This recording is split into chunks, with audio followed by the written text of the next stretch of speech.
అందరికీ శ్రీ విశ్వావసు నామ సంవత్సర ఉగాది శుభాకాంక్షలు అండి. అందరికీ శ్రీ విశ్వావసు ఉగాది నామ సంవత్సర శుభాకాంక్షలు. అందరికీ శ్రీ విశ్వావసు నామ సంవత్సర ఉగాది శుభాకాంక్షలు అండి. అందరికీ శ్రీ విశ్వావసు నామ సంవత్సర ఉగాది శుభాకాంక్షలు అండి. పచ్చడి కదా మనం ముఖ్యంగా చేసుకునేది ఉగాదికి. సో ఈరోజు నేను ఉగాది పచ్చడి ప్రిపేర్ చేస్తున్నాను. చేద్దాం. రెడీగా ఉన్నారా? మీరు చేసేద్దామా? షడ్రుచులతోటి తయారు చేసుకోవాలి. అన్ని రకాలు ఇదిగో చూడండి, అన్ని రకాలు. మేము మా పూర్వీకుల నుంచి వచ్చింది ఇది. ఇలాగే చేసుకుంటాం మేము. ఎలా చేయాలో జై చేస్తుంది చూడండి. ఇది చూడండి, ఇది మేము చేసుకునే పద్ధతి. ఇదేమో చింతపండు రసం తీసుకున్నాను. ఇది తెలుసు కదా మీకు అందరికీ, వేప పువ్వు. ఇది వేయించిన శనగపప్పు మేము పైనుంచి వేసుకుంటాము పచ్చడిలోని. కొబ్బరి ముక్కలు చేశాను. అలాగే మామిడికాయ ముక్కలు, బెల్లం కూరు. షడ్రుచులు ఉండాలి కాబట్టి కారం కొంచెం, ఉప్పు కొంచెం. అన్నిటికీ మెయిన్ ఇంగ్రీడియంట్ ముఖ్యంగా కావాల్సినవి అరటిపళ్ళు. మేమైతే అరటిపళ్ళు వేసుకుంటాం. అరటిపళ్ళు వేసుకుంటాం అంటే మన సైడ్ వేస్తాము. అంటే ఒక్కొక్క ప్రాంతంలో ఒక రకంగా చేస్తారు వదిన గారు. అంతా కూడా అరటిపళ్ళు వేస్తాం. మన ఈస్ట్ గోదావరి ఎక్కువగా అరటిపళ్ళు వేస్తాం. ఒక్కో ప్రాంతంలో ఒక రకంగా తయారు చేస్తారు. మేమైతే ఇలాగే చేస్తాము.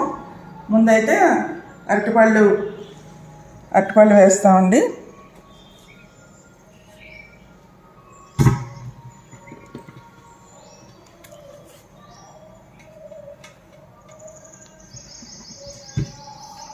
వదిన గారు మీరు ఒక 2 అరటిపళ్ళు తీయండి. వస్తున్నా.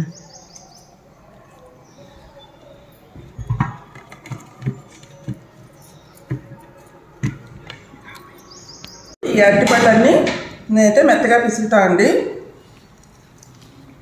చూడండి, ఇలాగ మెత్తగా పిసికేస్తాము అరటిపళ్ళు. కొంతమంది అయితే ముక్కలు చేసుకొని వేసుకుంటారు. ఇది చెప్పాను కదా మా పద్ధతి అని చెప్పి. మా అమ్మ వాళ్ళు చేసేవారు.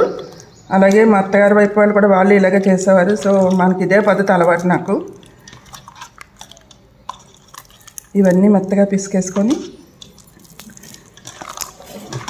తర్వాత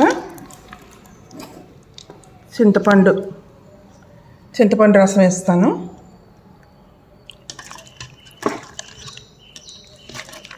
ఆగండి వదిన గారు, అప్పుడే కాదు, అది పిసక్కూడదు.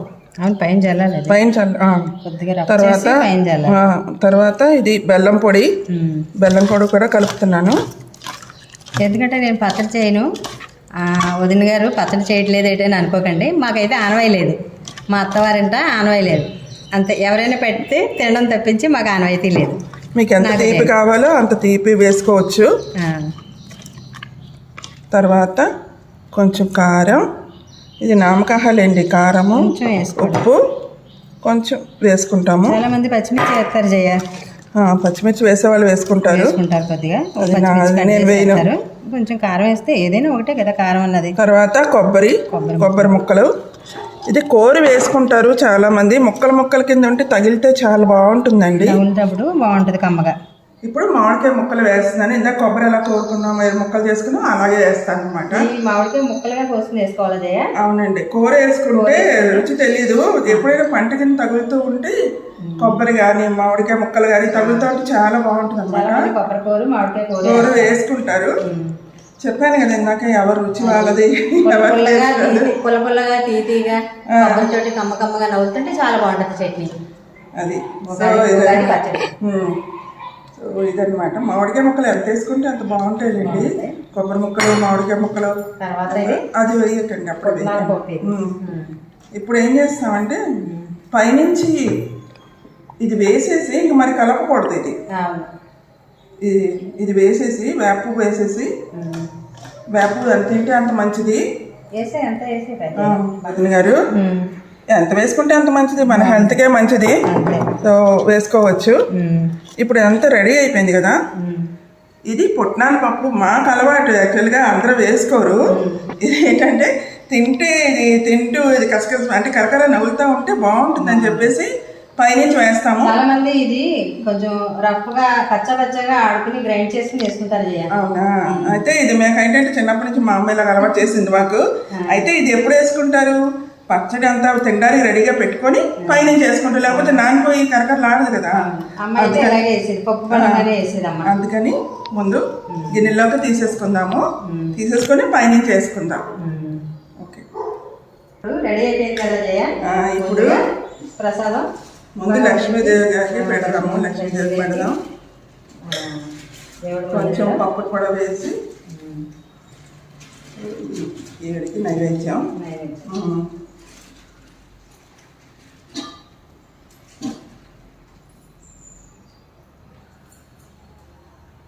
తర్వాత జయ వదిలేరు భగవంతుని మీద ఒక పాట పాడు జయ. మా జయ మంచి సింగర్ అండి. అత్తగారు మీరు రండి, రండి. మా అత్తయ్య గారు, చిన్న అత్తయ్య గారు, మా అత్తయ్య గారు వాళ్ళ చెల్లెలు అనమాట. అడగండి జయ. వదిలేరు భగవంతుని మీద ఒక పాట పాడు జయ. మన శ్రీ విశ్వాసు నామ సంవత్సరం ఉగాది సందర్భంగా ఒక పాట పాడు. మా జయ అండి మంచి సింగర్ అండి, పాడుతుంది చూడండి. నారాయణ మంత్రం శ్రీమన్నారాయణ భజనం, నారాయణ మంత్రం శ్రీమన్నారాయణ భజనం, భవబంధాలు పారద్రోలి భవతులు మెచ్చి సాధనం, నారాయణ మంత్రం శ్రీమన్నారాయణ భజనం, గాలిని బంధించి హఠించి గాసిన పని లేదు, గాలిని బంధించి హఠించి గాసిన పని లేదు, జీవుల పూజించి కథముల చేసిన పని లేదు, జీవుల హింసించి కథముగా చేయక పని లేదు, మాధవ మధుసూదన అని పిలిచిన పలుకును చాలుగా, మాధవ మధుసూదన అని మనసును తలుచును చాలుగా, నారాయణ మంత్రం శ్రీమన్నారాయణ భజనం, నారాయణ మంత్రం శ్రీమన్నారాయణ భజనం. జయ. శ్రీ విశ్వావసనామ సంవత్సరం సందర్భంగా నీ దేవుడి పాట నీ నోట వినడం నాకు ఆనందంగా ఉంది. ఓకే అండి, మరొకసారి అందరికీ శ్రీ విశ్వావసు నామ సంవత్సర ఉగాది శుభాకాంక్షలు. శుభాకాంక్షలు అండి.